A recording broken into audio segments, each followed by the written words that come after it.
These people have way too much money and not enough common sense. A master of writing a beautiful slow burn romance. Very, very problematic. I ended up giving this book a 1.5 star. Just put it on your TBRs. She made some really, really silly choices in this book. Frustrated me to no end and made it really hard for me to root for her. I could sit here and talk about this book all day. A whopping, I didn't like this either. It's just formulaic. What's up, cuties? My name is Jessie. Welcome to my channel. I'm so excited to be talking to y'all about the slew of books that I read during the month of October. I got to a lot of anticipated releases. I got to some books that weren't necessarily on my radar that y'all put on my radar. I had both an incredible and an awful reading month in the sense that there were DNFs. There were books that I gave 1.5 stars to, but there were also a lot of books that I gave 5 stars to. I literally rated all of my books either 1.5 or 5 stars. It was wild. But before I get into the nitty and the gritty of discussing the 27 books I read in the month of October, I want to give a big shout out to the sponsor of today's video, which is none other than Paar Eyewear. The Paar order process was so easy. You get to peruse their very creative base frames and select the one that works best for you. Then you get to pick your top frames. What frames would you like to switch up your base with? The website so generously offers virtual try-on so that you can literally test out your pair before you even order. My lenses are prescription and I had absolutely no problem getting my RX through Paar. I love how creative these frames are. I have absolutely never seen frames like these. They pop so well and are going to make all of my outfits stand out. I really enjoy and appreciate the ability to simply slap on a new magnetized pair and not have to worry about having a bunch of different base frames. I am a person who loses things very easily and I also am clumsy. So when they reached out to me, I was extremely excited to get to work with them. Traditionally, purchasing my glasses online has been stressful and intimidating, but with Paar, it was made so easy. They have a program called A Pair for a Pair. For every pair of glasses you purchase, Paar will provide glasses to a child in need. To make this possible, they partner with the Alliance to provide glasses to children in the developing world with poor vision. New customers can get 15% off their base pair by clicking the link in my description box. Now, before discussing all of these books, let us get into the statistics for my reading month. But first, I have to slip into something a little more nerdy. Much better. In the month of October, I read 27 books. 9 were horror books, 7 were thrillers, 4 were contemporary or literature novels, and 6 of them were fantasies. I read 7 of those books audibly, 20 of them physically, 4 of them were DNFs, and 4 of them were manga or graphic novels. The majority of my books were rated either 1.5 or 5 stars. And my average page count, excluding the books that I DNF'd, was 7,480 approximately. Let us get started by talking about The Sight by Melanie Golding. I read this via audio and I got about halfway through the book before I gave up and marked it as a DNF. I could have gotten through to the end, but I knew that this was going to continue to be mediocre and I decided to just save myself the trouble. I'm doing this thing in 2023 where after I hit a certain point, and it doesn't mean by page count, it doesn't mean 50 pages or 100. It's whenever I realize that this book is not going to bring me anything new, anything joyous, anything exciting or interesting. If I am reading a book and I have lost interest, it's getting put down. And The Sight is one of those books that I decided to put down permanently. In The Sight, we are following a young woman who develops this ability when she's about 9 years old to tell when a person is going to die just from making eye contact with them. This has led to her wearing an eye patch because she is not having a good day with these visions, and also people are scared of her. She finds home in the circus where other geeks and freaks are embraced and acknowledged. But even then, she has difficulty forming attachments and she is still very afraid of her gift. This is a literary thriller about what it means for this girl to have this ability, what haunts her in the past, the way that she has failed people, but also how she learns to come into this power and use it to make a better future for those in her life. I was drawn to this book because I thought the cover was super cool, but I also really, really love books that are set in the circus. I'm a sucker for circus books, carnival books. It is a chaotic, dark, creative setting, and I think that there's so much that you can do with these books, and every carnival or circus novel is different, typically. You have everything from Water for Elephants to The Starless Sea to Hyde. Very different books, but all have that carnival setting, and I'm always going to be drawn to that setting no matter what. Unfortunately, even though the audiobook narrator was I just found the story itself to be formulaic and mediocre, and it didn't have the heart that I needed it to have for me to be interested in this kind of literary suspense novel. I really need the writing to be standout or the audiobook narrator to be standout. But this book just felt like so much more of the same. And I decided to just give up on it because I knew I was going to rate it a 2 or a 1 star if I continued. And I'm very, very glad that I DNF. Next up, I have My Darling Girl. I think this is by Jennifer McMahon or McMahon.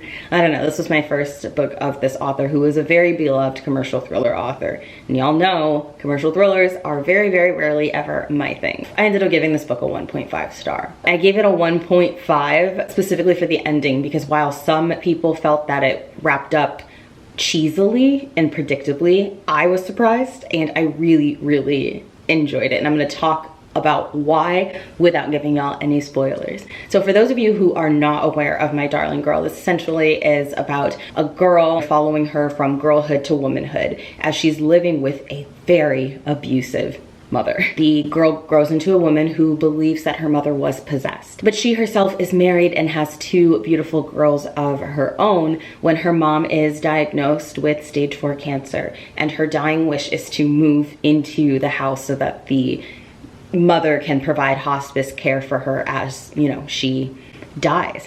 And of course, the woman, against all of her greater instincts and advice, ends up allowing this creepy, potentially possessed old woman into her home. Her daughters have never met her. As the daughter is taking care of the mom, things start getting more and more fucked up. The conflict of the story is whether or not what's happening is psychological or paranormal or some mixture of both. Now, I'm going to say, first and foremost, this is a type of synopsis that already a lot of people aren't going to like, because what I've noticed about the thriller community is that by large, thriller readers don't like when there's ambiguity, and inevitably half of the reader population, let's say half, are going to be disappointed when you get to the end of the novel and you find out, is it paranormal or is it psychological? Because those who went into the book expecting or hoping for psychological are going to be disappointed if they find out it's paranormal, and vice versa. But I've especially noticed that people really don't like the paranormal as a plot twist. And all I'm going to say is, if you know for a fact that you have a preference for one type of ending over the other, just skip the book, save yourself some time. I personally really liked the twist to the book. I liked it because it was one of those twists where the pieces were there, and I can appreciate the execution of it. It wasn't a twist where it just came out of nowhere and you really had to be reading the book with a fine-tooth comb in order to see the twist. And a lot of people like those kinds of twists where there's absolutely no hint and they're just completely shocked and surprised. The reason, though, that I ended up giving this a 1.5 or, you know, a 1 star if you take out the ending, which again, I really, really enjoyed, is because I hate to say it, but it's just formulaic. It is a horror movie that we have read time and time again. There is a very, very popular trope in this book that I just simply do not like, because I am tired of it. I find it derivative, it is boring, it is exhausting, and it's just not exciting anymore. And it is this trope of something is wrong, woman has an issue, and tells her male partner, her husband, her life partner, that she has concerns that something is wrong, and he disbelieves her throughout the entire novel. I am so sick of reading horror and thriller books where the spouse is just very predictably gonna call their life partner crazy right off the bat. I don't even want to get started on why. It's just, for me personally, I am bored. I am bored with that narrative. All of the characters felt archetypal. The teenage girl, and like flat, like for example, the teenage girl, she was very stereotypical, almost comically hostile. Even the younger sibling, she was unilateral in the sense that she was very sweet and angelic, and that was her whole personality. The husband, archetypal, his personality was basically not believing the wife and just being very stereotypical thriller commercial thriller male husband, and then her herself also wasn't a character that was super compelling. This is a book that you're really going to want to go into for the plot and the uncertainty of what is happening, for the mystery itself. Also, this woman's entire family sucked ass. Her whole family was trash, honestly. She needs to throw the whole family away and just start over. The kids gotta go. The mom, definitely, she gotta go. The husband, we never should have married him in the first place. I just simply can't. Next up, we're gonna talk about a graphic novel, and that is Crude. This was done by Steve Orlando, Gary Brown, and Lee Lowridge. This is volume 1 of a very bloody, brutal, gruesome series, and I gave it a 5 out of 5 stars. I'm very surprised that I ended up enjoying this graphic novel, and that is because it is very similar to John Wick, this male-dominated revenge narrative, and I just simply find those narratives to be typically very flat, and so I'm not drawn to them. Like, the plot is usually the same. The guy's girlfriend or wife, sometimes a child, dies and then, or is murdered or killed, right? Then the guy proceeds to go on a rampant killing spree, killing anyone even kind of sort of marginally involved, and fuck all the bystanders. I love a good revenge narrative, but I just need a little bit more nuance in it, so that is my caveat. I have no problem with revenge stories that have men dominating the narrative, but they can't be formulaic. They can't be something that's typical action blockbuster revenge plot, because again, I've seen a million of those movies and I'm bored. Crude addressed almost all of the critiques that I usually have for these types of narratives, and I absolutely loved it. In this novel, we are following a man who is taking revenge against those who were involved in the killing of his son, while also getting to know who his son was, because they were estranged. His son was queer, although this isn't necessarily the reason for their estrangement. And I thought that it was great how this talked a lot about the burden of masculinity, and it was very, very important. It was well done, the masculinity of this main character who's coming out of retirement as a Russian assassin to hunt down the people that took his child from him. So he is dealing with his own masculinity and how his views of masculinity affected and impacted the relationship that he had with his son, who also is gay. So there's layers there to both of these men's masculinity. And I really liked the way the action scenes were drawn. I thought that they were clear, they were exciting, they were brutal, they were visceral. The character work was wonderful. The storytelling was great. I loved how bloody the book was. It wasn't afraid to go there. And the dialogue, yes, it could be very cheesy at times. There were scenes that were very ridiculously cheesy, but I enjoyed them for what they were. And I honestly don't have any major criticisms for this graphic novel. I don't know when I'm going to be continuing with this series, but best believe I'm going to be continuing with this series. Then we have Sister Maiden Monster, which I read audibly and ended up DNFing pages from the end. I am putting this up on my Pango. It's going to be posted up there for cheap. Please buy this so that I can get the hell off of my shelves.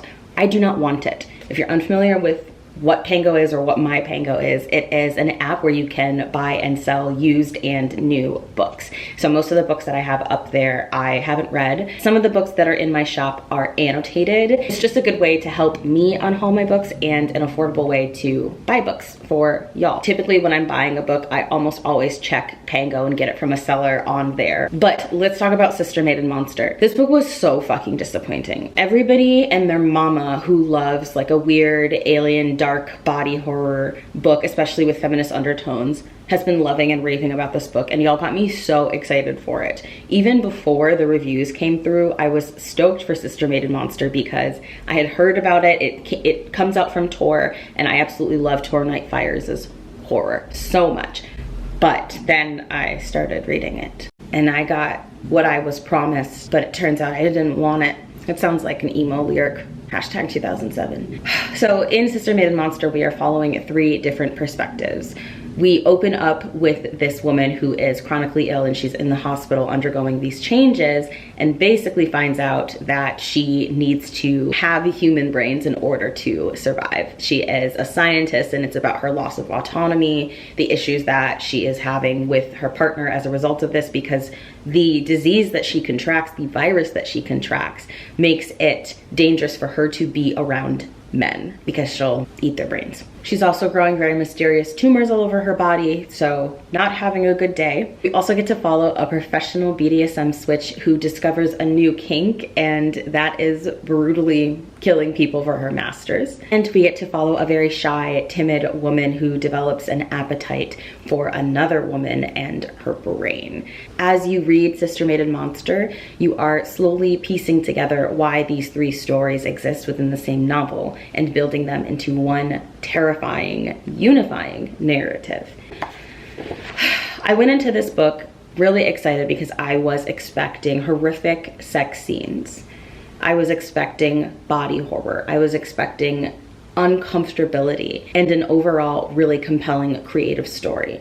But this unfortunately felt incredibly disjointed. This book, however, is rife with important social commentary, such as discussions of medical PTSD and how civil rights can very quickly become civil liberties. Conversations about the medical system and the way that it consistently fails chronically ill folk, the way that it fails women, and also issues of reproductive rights, issues of sexism within the medical community. It talks a lot about queerness and queer repression, exploration of bodies and liberative power dynamics. One thing that I really liked was kind of conversations about polyamory and loving multiple partners, having multiple partners. There were so many things about this book that made it special. Unfortunately, I just wasn't gripped by the book the way that I thought I would be. It simply wasn't as good, as engaging as I wanted it to be. There was nothing about it that kept making me want to go back to it. The horror wasn't hitting.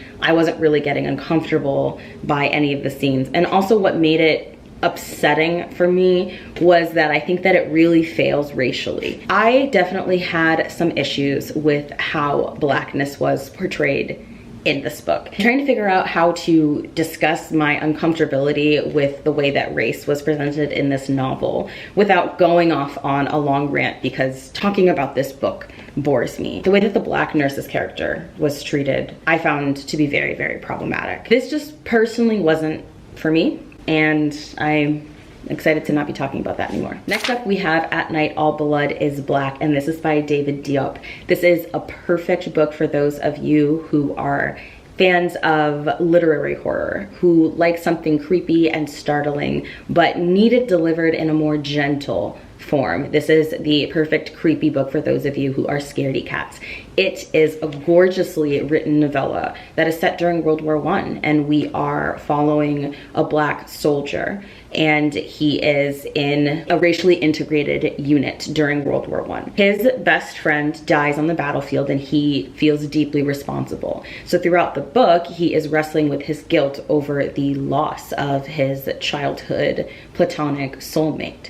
While this is happening, he kind of loses his mind, and every day on the battlefield he sneaks into the enemy's camp, kills one, cuts off their hand, steals their weapon, ties it to their gun, and then carries the severed hand and the gun back to camp. At first, his fellow soldiers think it's cute, and after the third one they're like, I think something's not right with him, and then they start to be afraid of him. So it is about him becoming a Black serial killer, why he is choosing certain people from the other side of the front, and just basically his guilt, his loss of self, his own corruption. It is about the way that war corrupts, the way that it poisons communities and land. It was incredibly well written. I loved that it was creepy, it was psychological, it was dark and brutal, and it had purpose. I'm very excited to read more from this author. I gave it a 5 out of 5 stars.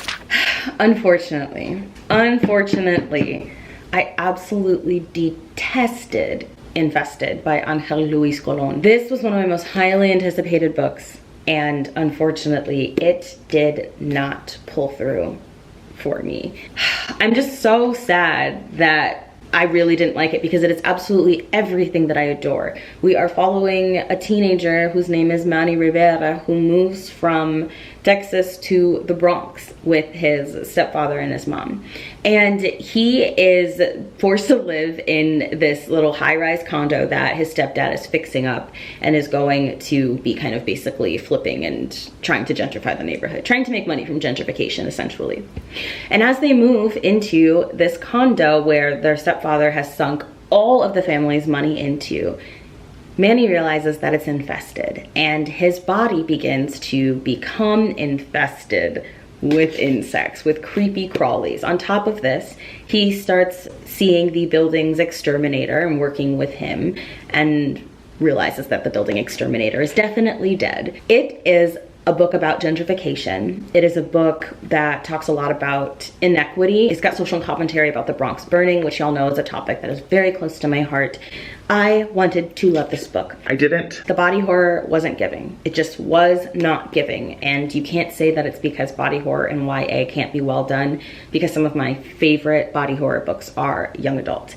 I unfortunately just didn't feel the creepy factor with this book. I didn't feel like the horror was happening to my body, and that's the sensation that I need from a body horror book. I'm certain that other people would really feel that creepy crawly sensation because the body horror is very, very intense. I mean, insects under the skin, like intense, y'all. But it does take a lot for me to really feel something because, whew, dead but make it inside. I also read The Witchery and The Shadow Coven. I read both of these books audibly and gave both of these books 5 out of 5 stars. So I just published a Black Girl Magic and Horror vlog. I discussed these 2 books in detail in that vlog amongst a bunch of other books. At Night All Blood is Black is featured in that video as well. But for those of you who are unfamiliar with The Witchery and The Shadow Coven, we are following a group of black witches that are known as the Red Three, and they welcome a new witch into their coven. This cutie over here, her name is Logan. They live in this town where witches rule. They have all of the power, and unfortunately the town has been cursed with these violent werewolves who come out and kill everybody, basically. They come out of this haunted swamp and people get dragged in kicking and screaming, and nobody has a good time.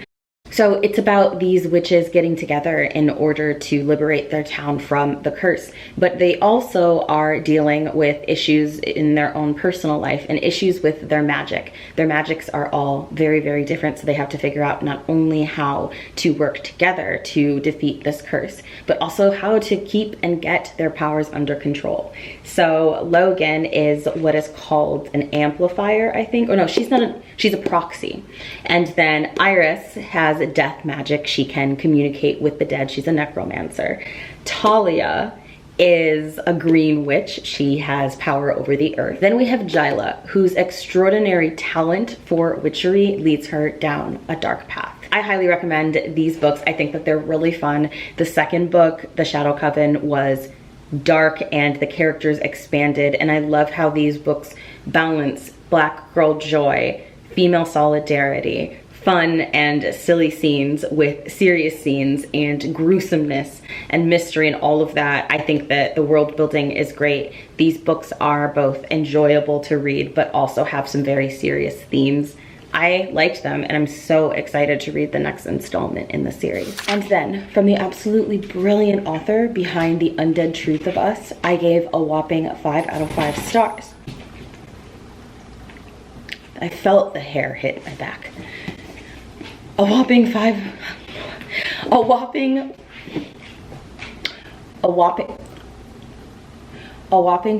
out of 5 stars to The Shadow Place by Brittany S. Lewis. I finally got to my, oh my god, the shark.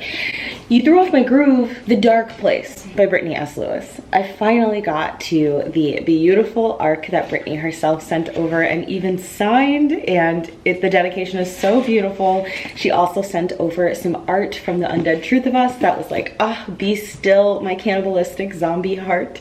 I absolutely love Brittany, and The Undead Truth of Us lives rent-free in my brain. In her sophomore, we are following a girl who one day disappears before her family's eyes and reappears in her old house where her brother vanished mysteriously 9 years ago. And this is sort of a time traveling portal, stranger world, stranger things vibe book. When she disappears and finds herself back in her childhood family home, she has very limited time to figure out what happened to her brother and why he vanished, and she is kind of transported back to moments where she was playing hide and seek with her brother. And through these moments, she starts to piece together what happened to him and how she may save him, though it is 9 years later. This is a really good book for fans of The Time Traveler's Wife who want The Time Traveler's Wife with a horrific element. Brittany is an incredible scene setter. You feel every inch of the atmosphere. 17-year-old Hailey, who is our protagonist, also is seeing this little girl with her lips stitched shut and her eyes are, you know, sunk in holes. So the girl's not having a good day, and neither is Hailey. And she is trying to figure out who this creepy ass child is and why she keeps seeing her. The author is really good at weaving horror and literature together seamlessly. She knows how to tell a story. She knows how to set a scene. She knows how to make that storytelling interesting. Brittany is also a master of writing a beautiful slow burn romance. Both of the romances in both of her books were slow burns, and I believed in both of them, and I loved them. Now, one of my viewers commented on the vlog where I read this and said that it has a trope that they hate, which also is something I dislike too. And it is the trope of someone accusing someone else of lying because person A didn't share something that was very private to them. For example, let's say one character didn't tell another character that their family also was murdered and they could have bonded over that. And the other character finds out later that that character A's family was murdered and character A never told them, but character B told character A that their family was murdered and character A never ventured the same information. So then that leads to character B feeling offended that character A didn't also share that experience at the same time that character B did. If this makes sense. This is something that happens in YA, it happens in adult, it happens across genres. It really doesn't matter who the audience is for the book. This is just something that happens. I can see why readers find it irritating. I find it irritating as well, but that isn't at all a knock on the book. It's more just something that the industry normalizes, and I really liked that that person pointed that out. I loved this book so much. Every single thing that Brittany writes is going on my TBR from now until the end of time. Now we have to talk about African Psycho, which I gave a 1.5. I detested this book, and I was really hoping that I wouldn't. I got this from Pango for $1. All right, I was very excited. I saw the cover and I found out that it is literary thriller horror, and I was sold. But unfortunately, this did not deliver. Okay, hours within me posting this on Pango, somebody purchased my annotated copy, which makes me really happy. Like, this book is literally just full of rant annotations, and I ended up throwing it up on my Pango for like $12, which is way cheaper than most of my annotated books, and someone bought it the same day. I was like, thank God, whoever you are, if you are watching this, thank you so much, because after filming this video, I get to take this to the post office and say goodbye. Goodbye! I wanted to love this book, and it sounded amazing. We are following a man whose name is Gregoire, and he is a wannabe serial killer. He idolizes this serial killer named Angualima, who is now deceased, and he wants nothing more than to achieve the same level of fame, of status, and critical acclaim as his beloved serial killing Angualima. So he sets out to plan the perfect murder. This book is very similar in concept to Crime and Punishment by Fyodor Dostoevsky,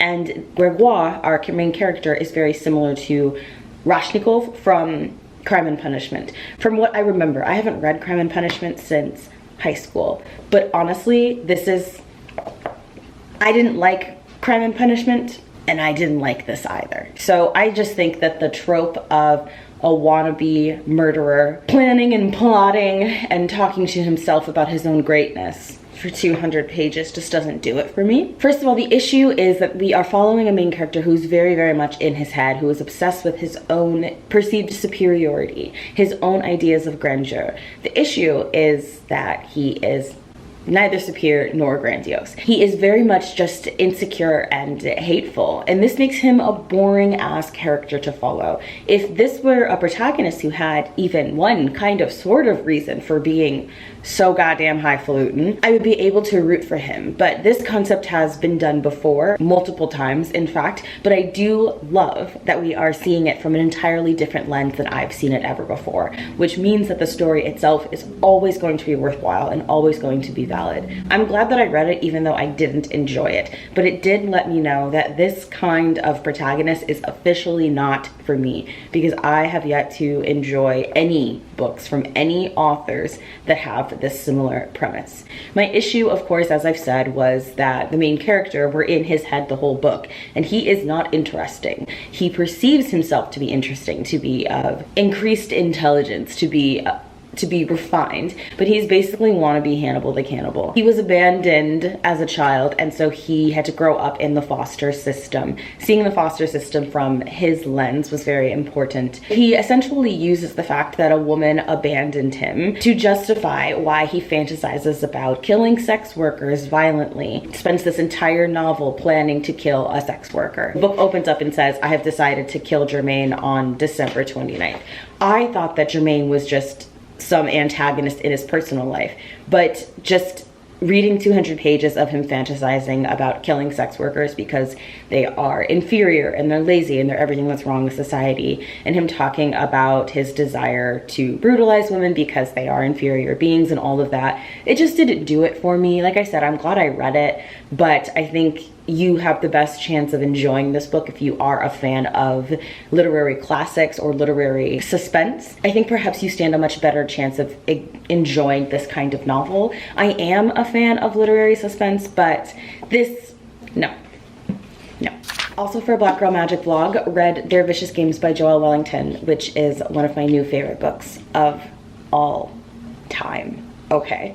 This book was incredible. It is blurbed as Ace of Spades meets Get Out, and I think that that is a brilliant way to put up this book. We are following a beautiful, charming, and talented protagonist whose name is Adina Walker. She is 17-year-old and poised to receive everything that she has worked for, when that is ripped out from under her after a white female bully starts a fight with her. She defends herself, and that bully gets her acceptances to the Ivy League schools rescinded. She finds herself barred from getting into Yale, I believe, and that was her family's hope, to get her and her family out of this lower stratosphere, to make it so they don't have to count each dollar every single day, so that they can have opportunities and upward mobility. She feels trapped and frustrated, and so because of this, she decides to compete in their town's annual Vicious Games, which is put on by a powerful family that ended up founding the town. It's often compared to The Bachelor, and where that comes in is that these girls end up competing for this family at their mansion in order to win the favor and engagement to one of their eligible sons. So that is where the Get Out, Ace of Spades, Bachelor element comes in. I really love competition books. I love books that are set in remote mansions, remote cabins. I love books where characters feel trapped and they feel that they have no other options. As she gets there, people start dying, and she realizes that Their Vicious Games is a lot more vicious than she bargained for. All this book is this girl trying to stay alive. Her bully is also at the mansion, and these girls are dropping like flies one by one. There are galas, there are balls, there are decadent outfits, there are gruesome deaths, there is romantic suspense, there's some forbidden romance, there is some female-female friendship, and some mean girlness. This book did so many things well. I loved the social commentary about class and race and about bullying, gatekeeping of wealth and opportunities, and also the nepotism that exists with families such as this. It was a really good book. I could not have been more impressed. I wish I had gotten to it sooner, and I highly, highly recommend it. So every time that I hold up a book and say that I've talked about it in a vlog, that vlog is going to be linked down below in a section marked videos referenced, just so that you can check them out after you watch this video if you're curious. Now, this is the beautiful hardcover for Infested. I am so tempted to just keep this. I'm so tempted to keep this, but I think I'm gonna put it up on my pango and let somebody else take it. I just really love the cover, but my goodness, I do not love the book.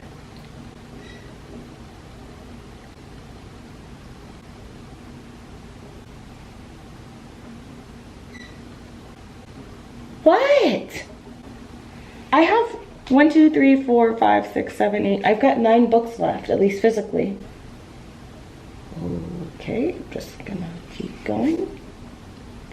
So then we have Smashed by Junji Ito. This is a manga that has been on my shelves for too long. It was sent to me by a beloved patron, and I am very, very excited that I finally got to it. This is a short story collection from the brilliant, twisted, and depraved mind that brought us Uzumaki, and I loved it. Now, there were 2 stories that I thought could have been fleshed out more. There were 13 stories in total, and the fact that I wildly enjoyed 11 of them says a good deal. And even the stories that I didn't connect to a whole lot, they were still amazingly illustrated, enough so that I still gave them 5 out of 5 stars.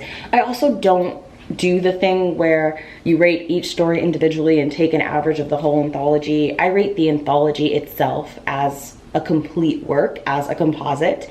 How well did these stories execute the theme or the purpose of the anthology? But that is just me. These illustrations were very, very cool. I enjoyed it. I had a blast. I wish I could say more. Honestly, all I can say is that I cannot wait to read my next Junji Ito. We Don't Swim Here was also featured in one of my Black Girl magic and horror reading vlogs. I gave this a whopping 5 out of 5 stars. Y'all may recognize the name V.E. Terado because they wrote not Stranger Things, they wrote Burn Down, Rise Up, which is frequently referred to as Get Out meets Stranger Things. That was an Envy Book Club pick from last year, and I loved every single page of that book. So when I found out that Tirado had a sequel coming out, not a sequel, excuse us, a sophomore novel, I was so excited. We Don't Swim Here taps into the horrific legacy of swimming pools in America and the various reasons that Black people often don't swim. The book oscillates between 2 girls who are in fact cousins. One cousin is just moving to this town, and the other cousin has lived in this town her entire life. The town is weird. For one thing, nobody in the town swims. All of the swimming pools are dredged and nobody goes in the lake. The town is called Hillwoods, and newcomer Bronwyn is absolutely miserable here. She is trying to navigate its secrets and shadows, but is deeply missing the water because she is a competitive swimmer.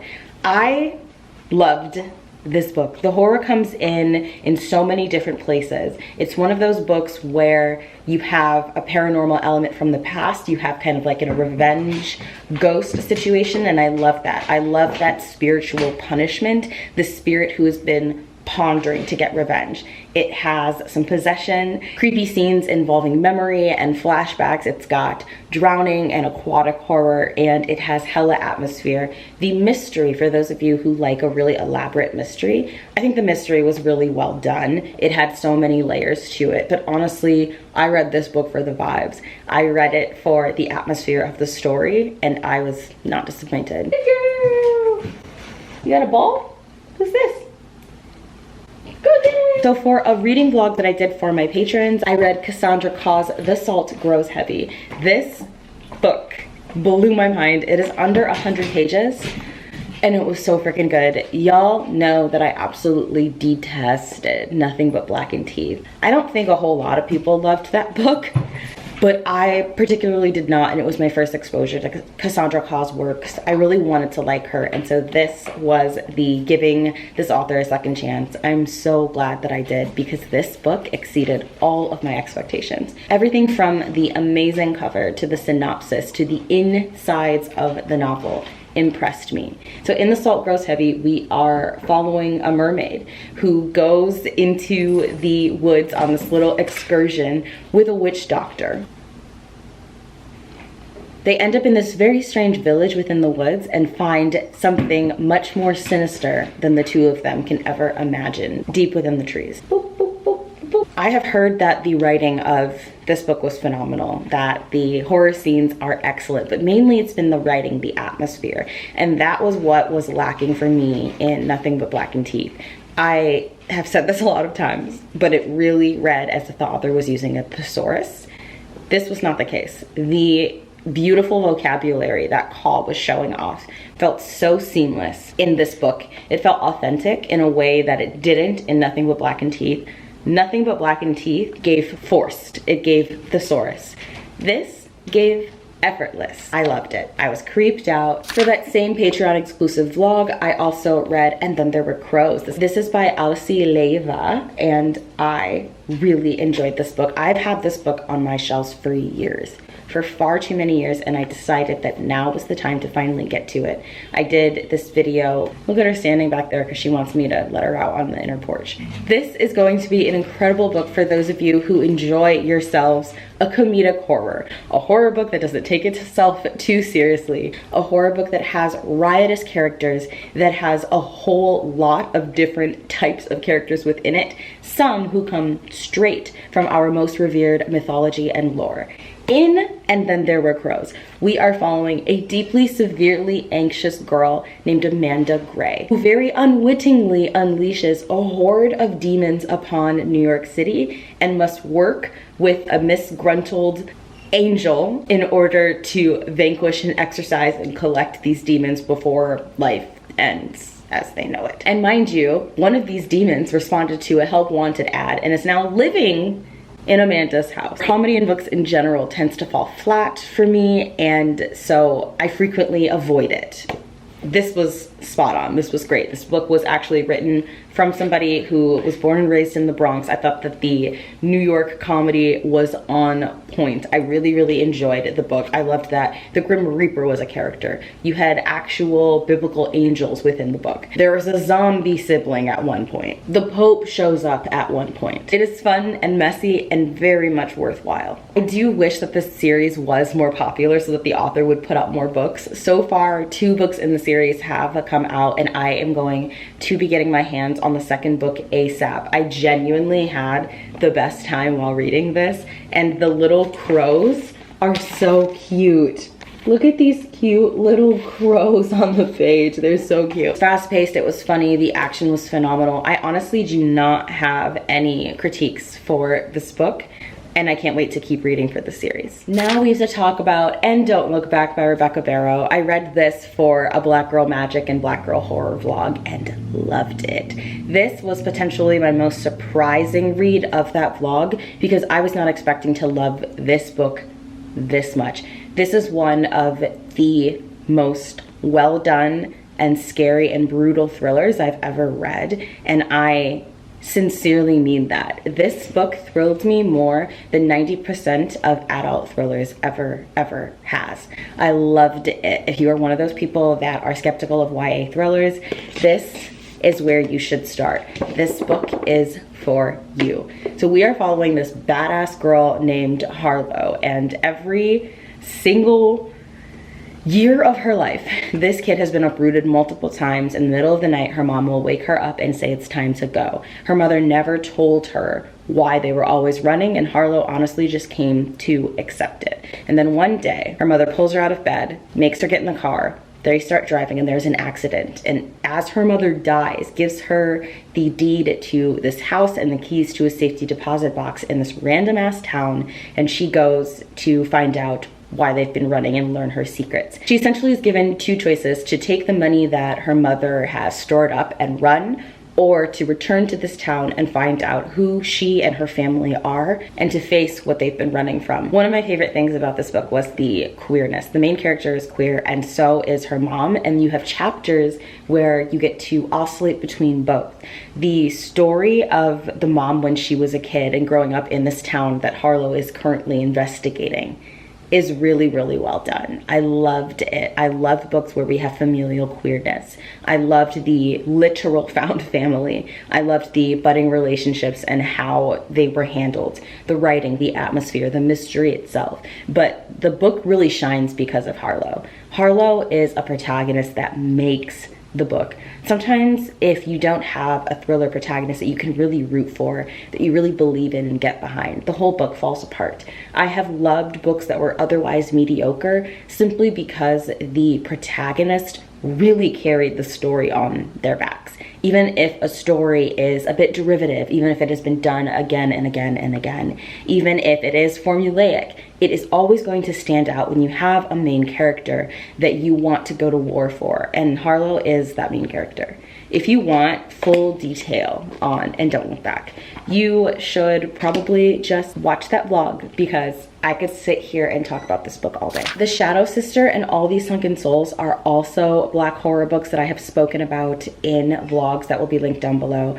I gave this 5 out of 5 stars. I gave And Don't Look Back 5 stars as well. The Shadow Sister is about a girl who hates her sibling, but her sibling goes missing. She comes out of the woods one day, incredibly different, and the main character slowly realizes that this is not her sister. So you're slowly getting to follow the sister before she disappeared, and you're following the other sister in the present as she slowly pieces together what the hell's going on. And then All These Sunken Souls is a very, very underrated anthology of horror from Black authors. It was amazing. The stories were creative, they were groundbreaking, they were creepy, they were fun. I loved it so much. Don't miss out on these 2 books. I'm almost done, Akasha. Unfortunately, The Embalmer is going to have to go up on my pango because I DNF'd this book, even though it had been on my TBR, on my shelves, for about 4 years. I really wanted to love this book. It is short fiction following a mortician and his daughter is at a diner with him taking notes as he tells her stories of their craft, of their trade. And I was bored. I was very, very bored. But if this sounds like it's something that you're going to enjoy, you should read it. Now, these are 2 books that I'm not going to go into detail on because I don't want to spoil this upcoming video too much. As y'all know, in October, I did a video where Gabby of Gabby Reads controlled me for an entire week. These are 2 of the books that she forced me to read, and all I'm gonna say is that I gave them 5 out of 5 stars, and I loved them. This is a contemporary novel that was recently made into a TV show where we are following a community who is responding to the death of one of their own members. And essentially this is a long story talking about the events leading up to when one of them was murdered. It is messy, it is juvenile, these people have way too much money and not enough common sense, and I had a blast. They were so messy and I loved it. I did not think I was going to love it, but I really did. When I say that I'm weird about revenge stories, this is a perfect example of a revenge story that I like because it is creative, it is different. Yes, it is a revenge story, but it's breaking the mold. It's doing something that these other revenge narratives haven't done or that I don't typically see in those narratives.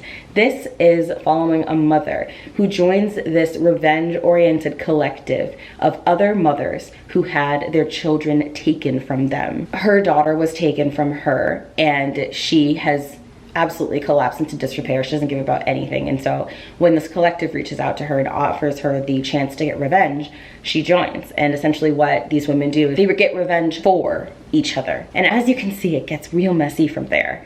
I liked this protagonist. She made some really, really silly choices in this book, frustrated me to no end and made it really hard for me to root for her.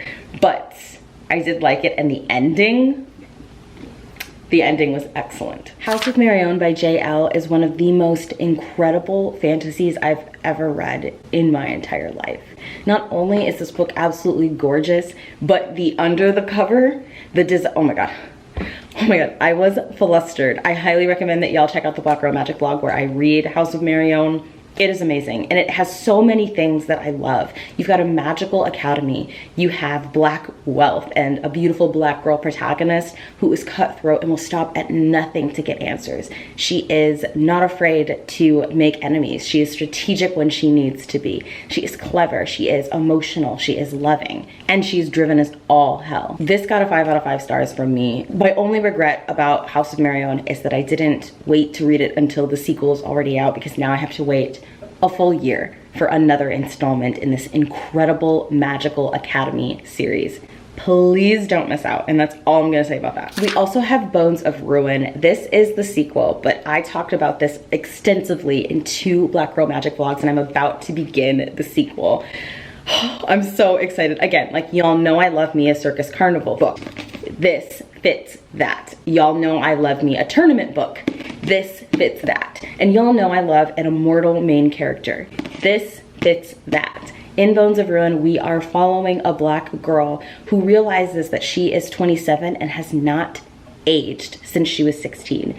She is a trapeze artist who learns that she cannot die and ends up being forced to join this tournament of freaks in order to get answers about who she is and how to liberate herself from her captors. This is one of the most brutal, bloody, gory, and well-written fantasy books I've ever read. It is shockingly brutal for YA, and Iris is a favorite character of all time. 5 out of 5 stars. I could talk about this book all day. Just put it on your TBRs. I ended up reading False Witness by Karen Slaughter for the Gabby vlog. I'm not gonna review it in this video, but I did give it 5 out of 5 stars. Shocking, I know. I did not think I was gonna rate this book anything higher than a 2. I also got to read Season of the Bruja, which was sent to me by Paulina, one of my amazing patrons. And this is a magical fantasy following a young bruja who must control her powers in the absence of her abuela and abolish this evil force that is threatening to turn her world apart as she knows it. I cried. It was incredible. It hit home as somebody who lost their abuela 3 years ago, but it still feels like yesterday to me. The illustrations were beautiful. The representation of brujeria was beautiful. I loved the characters, the camaraderie, the queerness, the art, all of it. 5 out of 5 stars. I ended up DNFing Mama Day by Gloria Naylor because I was bored, but I think I just didn't like the audiobook. It was old and it hadn't been recorded recently, so I'm going to try and get myself a physical. This is a Southern supernatural story about Black Southerners trying to keep their land. The light is waning, so as we're wrapping up this video, I turned on the overhead light. Gloria Day is essentially a supernatural Black modern classic. Did I say Gloria Day? Mama Day by Gloria Naylor. Gloria Naylor is a Black female writer who has been lauded and just simply adored. I was really excited to get to read this book. It has been on my TBR for many, many years. I think ever since I really started my Black Girl Magic series and started digging into Black horror and the Black supernatural tradition. But unfortunately, I am pretty selective about my audiobooks, and this one just didn't do it for me. I do think that I'm going to have far more success with this book in the physical form, so I'm going to request a copy from my library, but that audiobook, yikes. I want to talk about Haikyuu, which I gave a whopping 5 out of 5 stars to. I read this actually in September, and this was for a vlog that I did for my patrons only, where I read manga that I discovered when I was in Japan.